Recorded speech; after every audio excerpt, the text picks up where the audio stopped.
The wilderness of Wyoming stretched endlessly, its jagged peaks piercing the late summer sky of 1878. In these unforgiving mountains lived a man haunted by ghosts, Robert Boone, a veteran whose soul bore wounds deeper than any battlefield scar. Years of isolation had become his refuge after tragedy claimed everything he held dear. His beloved wife and precious child had fallen victim to senseless violence, leaving him to carry their memory like stones in his chest. The abandoned military outpost he now called home offered sanctuary from a world he no longer wished to face. Dawn broke cold and strange that morning. Something unnatural caught his eye, a shadow that shouldn't exist against his roofline. Stepping into the crisp air, pine needles crackling beneath worn leather, Robert's blood froze at the sight before him. A golden-haired woman swayed lifeless from the roof's edge, her body a pendulum of horror. Below her still form, words had been seared into his wooden door with cruel precision. Apache lover. The acrid smell of charred wood filled his nostrils like an accusation. His hand instinctively moved toward his weapon. Yet something inside him recoiled. Violence had once been his trade, but no longer held dominion over his actions. Drawing closer, he witnessed the impossible, her chest moving with faint, desperate breaths. Life still flickered within her broken form. Disbelief crashed over him as he carefully supported her weight, lifting her fragile frame with the tenderness of one who had forgotten how to be gentle. Her body felt weightless, bird-like in its delicacy as he carried her toward safety. The peaceful morning shattered as rifle fire erupted from the forest depths. Sharp cracks echoed through the pines, each shot a reminder that hunters still prowled these mountains. Someone expected her dead. Someone had followed. Robert's grip tightened on his unconscious burden as he raced toward his hidden shelter by the stream. Each footstep felt like gambling with death itself, stone and branch threatening to betray them both. When they finally reached the clearing's edge, he dared to hope their pursuers had lost the trail. He lowered her onto soft furs and woolen blankets, watching her tangled golden locks spill across the makeshift bed like captured sunlight. Her eyelashes fluttered, a sign of returning consciousness that made him release. A breath he didn't know he'd been holding. In the forest stillness, only her labored breathing and distant echoes of danger remained.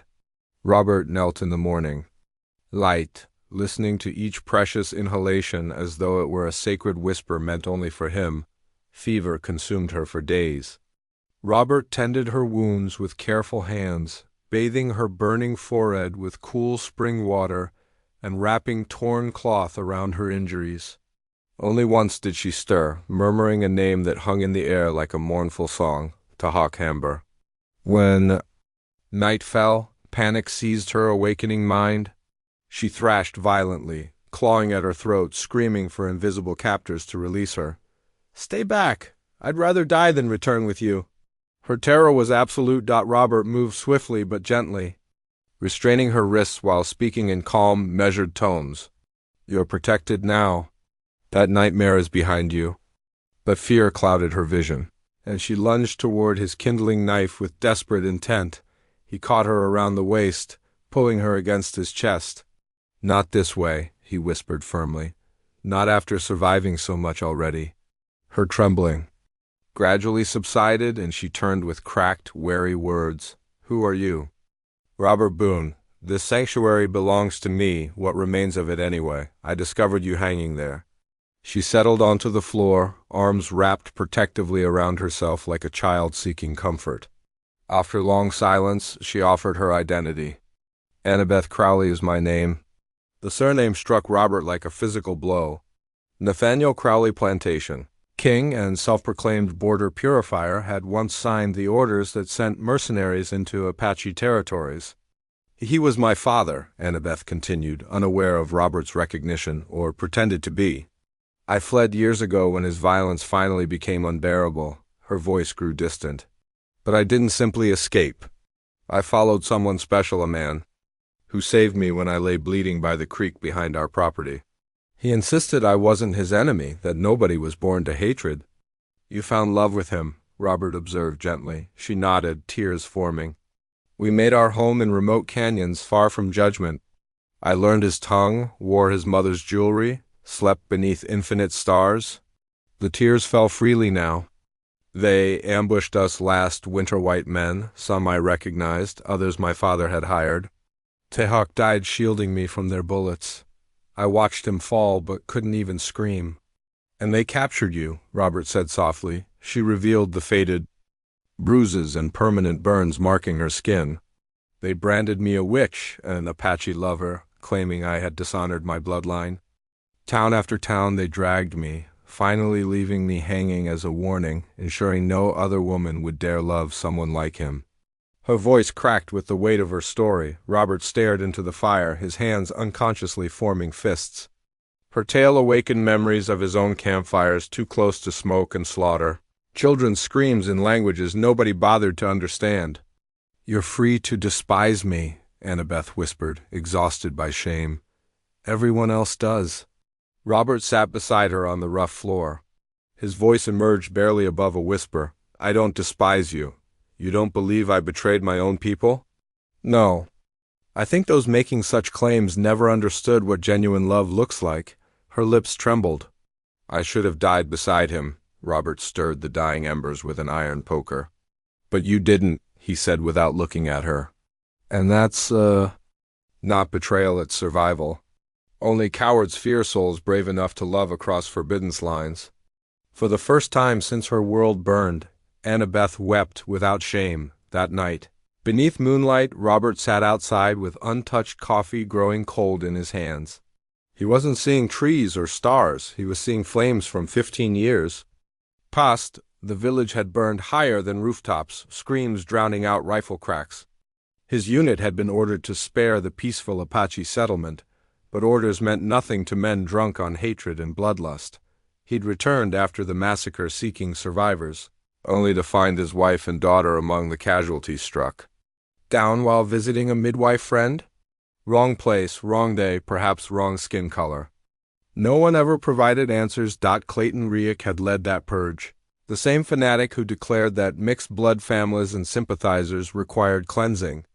Robert had buried his family with his own hands, then vanished into these mountains, vowing never again to draw weapons or choose sides in any conflict. Until now, inside, Annabeth slept restlessly, curled in the corner beneath wool and silence. That morning she discovered his buried rifle and brought it to him with confused, cold eyes. "This belongs to you," he nodded. "The trigger's missing." He'd removed it the day he buried his daughter, leaving the metal beside her grave as an unbreakable vow. "I don't fire weapons anymore." She studied him carefully. "Not even if they return for me?" His silence was answer enough. She handed back the useless rifle without argument. Shoulders heavy with battles, she wasn't prepared to fight. Robert began reconstructing an abandoned hunter's shelter deeper in the woods. He repaired the roof, cleared overgrowth, and installed a new door.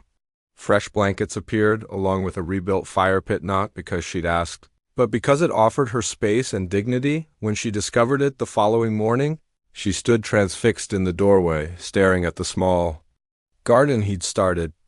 Neat rows of potato shoots, thyme sprigs, and wild onions promised that healing, though slow, would eventually come. "You built this for me?" she asked, eyes bright with unshed tears. He nodded once. "I never requested it. You didn't need to." She entered the hut slowly, settling on the bed's edge while gazing at the soil outside as though it contained her buried past. Her shoulders shook as tears began, not wild sobs of grief, but the quiet, aching release of someone who hadn't allowed herself to weep since death first knocked. Robert remained still and silent, understanding this wasn't about rescue. It was about learning to survive together while maintaining individual dignity when needed. The forest whispered around them. For the first time in years, the man who thought he had nothing left to offer gave something more enduring than bullets. He gave shelter and peace. In return, she offered him the precious gift of trust through her tears, but danger rode on the morning wind. Angry voices carried from distant valleys as rumors spread through towns like wildfire, though lies traveled faster still. By noon, whispers reached men who'd always sought excuses to cleanse the land with blood. Apache lovers still drawing breath. Clayton Reich sat in a smoke-filled saloon 2 towns south, boots propped on a table, bottle in hand when the news arrived. A rider from the foothills had glimpsed blonde hair near the old station. A stranger moving through the trees. Reich stood slowly, hand twitching near his holstered revolver. "You certain?" The rider nodded. "Mountain man's hiding her." "One of your former soldiers spotted the trackswoman's prints, small and fresh." Reich's grin carried old hatred. "She's a ghost. We should have burned her the first time. Let's finish properly." By nightfall, 6 riders were saddled. No badges, just men who despise silence and mixed bloodlines. Meanwhile, in the hills, an unexpected visitor knocked at Robert's door. A local trader stood nervously on the step, hat in trembling hands. "Don't want trouble, Boone," he said. "But you deserve warning. There's a bounty, quiet one, posted in coins and cattle. Apache lover's head brings it in clean." He glanced down, ashamed. "Seen you once with her near the creek? Figured you ought to know what's coming." He departed as quickly as he'd arrived. Annabeth had heard everything. She packed her belongings before Robert could speak, hands trembling but voice steady. "I must leave. They'll murder you if they find me here. They'll murder you if you go." She met his gaze with hardened eyes. "You saved me once. I won't ask twice." Robert stepped forward, taking a deep breath. "I lost my wife and child because I followed orders. I stood motionless when I should have acted, watched fire consume everything and called it destiny. That stops now," she started to protest, but he continued. "You're not baggage or burden. You're a human being. And I'm finished pretending the world decides which ones deserve protection." Her shoulders relaxed, though her gaze remained firm. "They'll come, I know." That night, Robert disappeared into the woods alone. Moving like a shadow, silent and calculated, he hadn't touched weapons in years, but survival instincts remained. Sharp, he set traps not to kill, but to delay. Alarm wires fashioned from old tins and broken glass, trip branches along the ridge, a silent perimeter of warnings rather than violence. When dawn began bruising the sky, he returned to find Annabeth waiting by the fire, fingers wrapped around cooling tea. "You could have run," she said quietly. "I could have." "Why didn't you?" He looked at her for a long moment. "I've watched men fight to possess, own, and chain others. That's not why I'm here." "Then why?" He placed his hand gently on the table between them, not touching her, just close. "I simply want you to live." Her throat tightened too quickly for words. No one had ever said that before, not even Tehak. People had wanted her silent, loyal, useful, beautiful. No one had simply wanted her breathing. In that moment, for the first time in her life, Annabeth Crowley didn't feel like someone running. She felt seen. Behind them, the woods remained still, but beyond the ridges, hoofbeats had started, quiet yet growing. The war wasn't finished, but neither were they. The wind shifted after sundown. Robert felt it first, not in the trees, but in his gut, a tight pull, the quiet before something sharp. He checked the traps. 3 had been tripped. No sound, no warning, but someone had passed through carefully. Deliberately, he returned to the cabin and opened the door without a word. Annabeth looked up from the fire, eyes wide. "They're here?" Robert nodded once. "Stay inside." No lights. No sound. She stood. "I can help. I need you alive more than I need help." And then he melted into the woods like a shadow sliding between branches. 3 men moved through the forest with hunting, knives and rope. One bore a scar down his cheek, another walked with a limp. The third carried kerosene in one hand and a noose in the other. Robert took high ground, crouched among pine roots, watching. The men whispered as they crept toward the rebuilt shelter, laughing low. "Bet she's pretty when she begs." "Better if she's half dead, easier to string." Robert moved swiftly. He dropped behind the last one, striking hard elbow to throat, blade to wrist, just enough to render him unconscious. The second turned, catching a full punch to the jaw before he could raise his weapon, but the third spotted the movement and shouted, drawing a revolver. Gunfire cracked through the trees. Back at the cabin, Annabeth heard it. She froze, then grabbed. The oil lantern, flint, and one desperate idea. Outside, Robert fought like a man who hated violence but understood it too well. He dodged, rolled, kicked, but they were faster now, 2 against 1, blades flashing. Then came light. Not from the moon, from the trees. Flames roared up the dry underbrush in a sudden bloom of gold. The fire Annabeth started leaped from bush to branch, devouring everything in its path. Heat poured over the forest like hellish breath. The attackers turned, shouting, blinded by smoke. Robert used the moment, striking fast, breaking one's leg, dragging the other into dirt before fleeing toward the glow. Toward the danger, because that was where she was. Annabeth stood near the ridge base, dress singed, hair damp with sweat, holding a burning stick like a sword. She coughed once, eyes searching. When Robert reached her, he didn't speak, just grabbed her arm and pulled her toward the ravine trail. They ran together, half choking, half burning, until they reached an old cave nestled deep in the canyon wall, a place Robert had used during winter patrols. Inside, the air was cool and safe. Robert collapsed first, then pulled her down beside him. They lay in darkness, breathing heavily, skin marked with soot and ash. He winced as he gently brushed hair from her face. A long lock had burned at the ends, singed into a brittle curl. "You set the woods ablaze," he said, almost smiling. "Just a little," she rasped. "You could have died." She met his gaze. "I know." He paused, fingers still tangled in her damaged hair. "Would you have died for me?" Annabeth swallowed, the question cracking something open. "No," she whispered. "I want to live for you." The cave fell silent except for their breath and distant burning pine pops. But inside them, something deeper had caught fire, and this flame.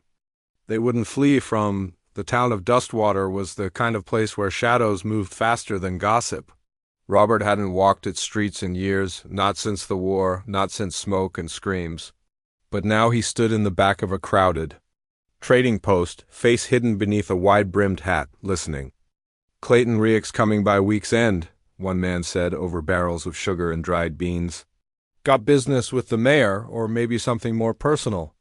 "Personal like bounty hunting," another muttered. Robert stiffened, turned, and walked out, the doorbell tinkling behind him. Down the hill at town's edge, Annabeth waited in a borrowed wagon. Her hood was drawn low, but her eyes scanned every rider, every glint of silver on belts. When Robert approached, she spoke without looking. "Did you hear his name?" "Yes." "Then it's him."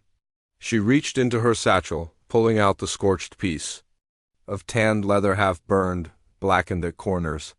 It had been nailed to the door when Robert found her hanging. It bore one word, seared in with a hot brand: Apache lover.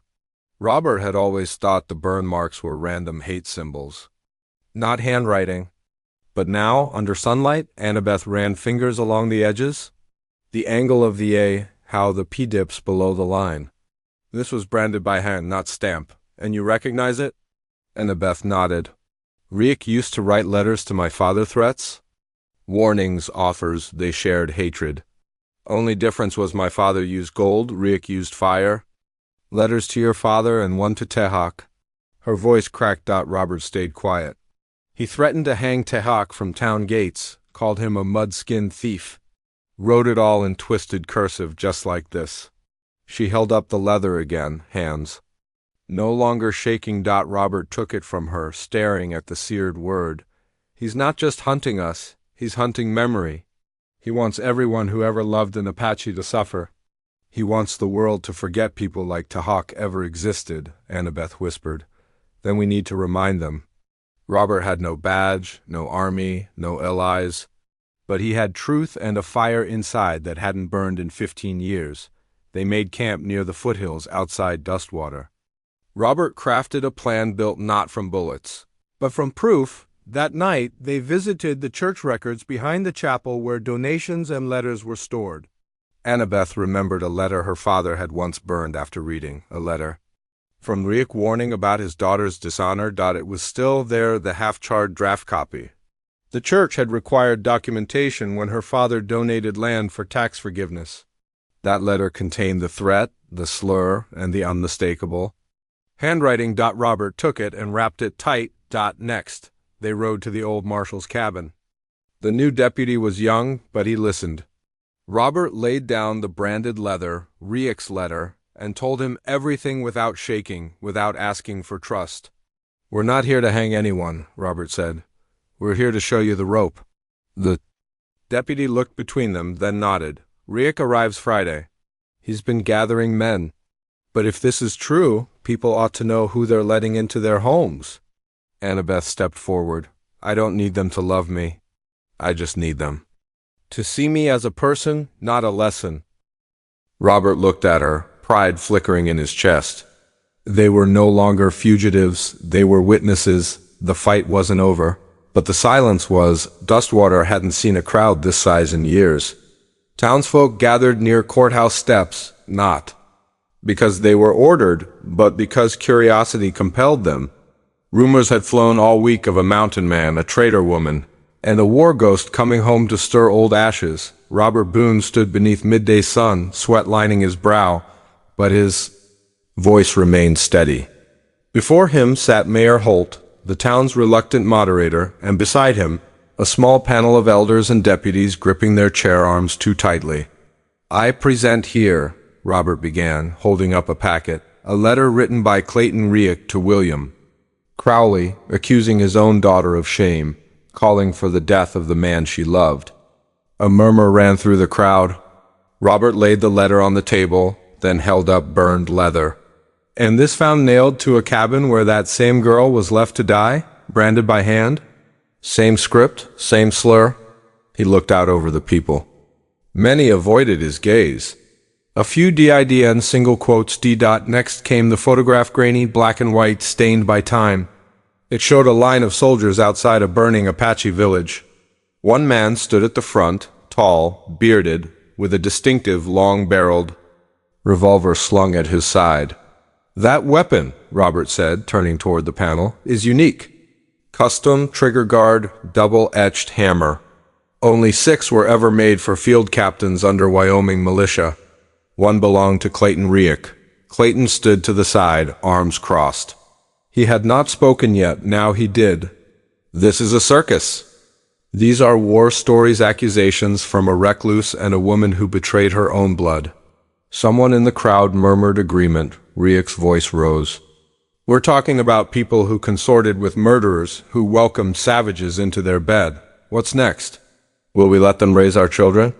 A few nods rippled through the square, but not all. Then came the quiet interruption. "I was there." Old man stepped from the shade near the sheriff's office, bent back, white-bearded, one hand clutching a wooden cane. "I was field surgeon under the militia the night of the Dustwater raid." Robert stepped aside. The old man approached the platform slowly, knees shaking but voice steady. Riek gave the order. No quarter, no captives. He said he wanted the land washed clean. We attacked before dawn. Burned everything. That was the night Robert's wife and daughter died, Riek scoffed. Lies from a dying drunk. The doctor looked at him, eyes red, rimmed but clear. "You buried your guilt in whiskey. I buried mine in silence, but only one of us still dreams of fire." The mayor turned pale. "Others in—" The crowd lowered their heads, then Annabeth stepped forward. No escort, no shame. She walked to the front, hands at her sides, then without a word, reached behind and untied the back of her blouse. Gasps cut the silence. Across her back were long, twisted scars raised like rope, some still red around the edges, wounds that couldn't be hidden by time or fabric. Annabeth's voice was soft but carried. "These weren't left by Apache blades. They weren't made in the woods by tribal men. They were given to me by white hands, Christian handsmen who said they were saving me from sin." She faced the crowd now, eyes unwavering. "Tihak didn't chain me. He taught me how to grow food with one hand and shoot a hawk with the other. He didn't own me, he listened to me, and he died protecting me." She turned toward Riek. "You didn't hang me to punish love. You did it to silence it." Silence hung over the square like ash. No one clapped, no one shouted, but no one looked at. Riek the same again? The truth had been spoken, not from pulpits or guns, but from skin and memory. The fire of justice had not burned out. It had just begun.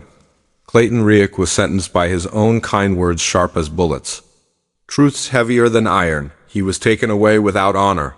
Without a crowd to cheer, the town of Dustwater, once proud of its silence, now found strength in listening. Robert and Annabeth didn't stay to watch the gallows built. They left the next morning before sunrise, riding toward the hills where no names mattered, only breath, earth, and sky. It took 3 days to reach the ridge. The old hunting cabin remained, though the door hung loose and windows were cracked. Robert repaired it first not with urgency, but with care. Annabeth gathered pine needles for bedding and stripped bark to boil for pain medicine. They moved as though they'd done it before, as though the place had been waiting. Weeks passed. They cleared space, dug a well, planted beans and squash. Robert built an extra room with hands that remembered more than war. Annabeth painted the door with blue ash from wildflowers. For peace, she said, smiling softly. People started to arrive. A boy whose parents had thrown him out for marrying a Cheyenne girl. A woman with a scar down her cheek and nowhere else to go. A wounded horse limping from a hunter's bullet. The cabin became a place not of exile, but of return. Robert watched it grow and felt something in his chest uncoil one evening. As the sun slipped behind the ridgeline, staining the mountains red gold, he walked up the path to where Annabeth stood near the split rail fence. He didn't bring flowers. He didn't kneel. He just stood there, dust on his boots, hat in hand, eyes steady. "You don't need to say yes," he murmured. "There's no ring, no preacher, no whiskey toast." She turned toward him slowly. "I just need to know," he continued, "that you'll still be here when the sun drops behind that tree. And the next night, and the next." She stepped closer, hands resting lightly on his shirt. "The hawk was only my first storm. He broke the locks on my cage. He taught me fire." She reached up and touched Robert's face. "But you," her voice trembled, "you taught me stillness, that love doesn't have to be lightning to be real. That it can be the sound of wood creaking under moonlight, the scent of smoke on flannel." Robert said nothing. He only closed his eyes, forehead resting against hers. She whispered, "Yesterday is memory, you are tomorrow." They didn't wed by law. They didn't take vows before witnesses.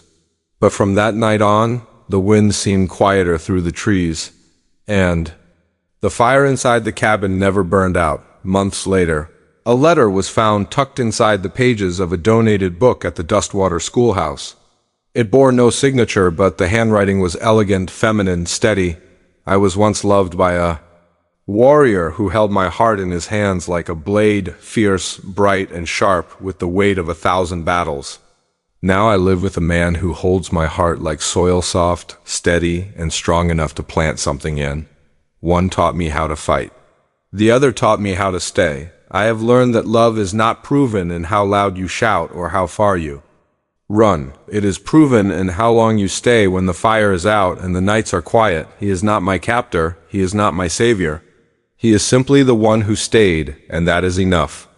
In the heart of a land carved by wind and fire, two souls once broken by war, by blood, by loss, found something they never thought they'd feel again, not just survival, but peace. Not just memory, but a reason to stay. Robert and Annabeth were never crowned by church bells or praised in history books. But their story remains in the cabin on the ridge, in the blue wildflowers that bloom every spring, and in the quiet knowing that love, when chosen freely, can outlast even the deepest scars. Thank you for joining this story on Wild West Echoes, where hearts still dare to beat in the dust and silence of the frontier. If this tale stirred you, if it made you believe in second chances, in love that heals, and in the power of choosing compassion over fear, subscribe to Wild West Echoes and journey with us again. Because out here, every love leaves a trail,